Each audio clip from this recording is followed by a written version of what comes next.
వస్తే లొల్లెందుకుంటుండేనే లొల్లెందుకుంటుండే 5 ఏళ్ళు నన్ను ఓడగొట్టి ఇంట్లోనే కూర్చోబెట్టిరు కదా.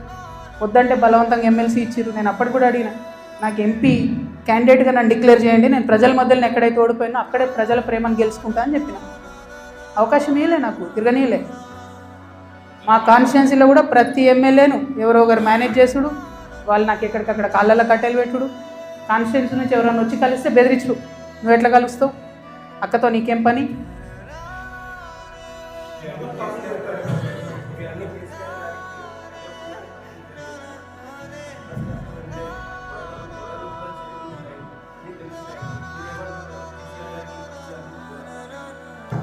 నేనేమంటున్నా బ్రదర్, కేసీఆర్ గారికి తెలుసా తెలియదా కేసీఆర్ గారు చెప్పాలి. ఇప్పుడు వీళ్ళందరూ ఏంటంటే మేమందరం చాలా పెద్దవాళ్ళము, కవిత మా మీద ఆరోపణలు చేస్తే కూడా మేము రిప్లై అయిపోయినా ప్రజలు చూస్తలేరు అనుకుంటారు. విఘ్నత అని హరీష్ రావు గారు అట్లే అంటారు. కేటీఆర్ గారు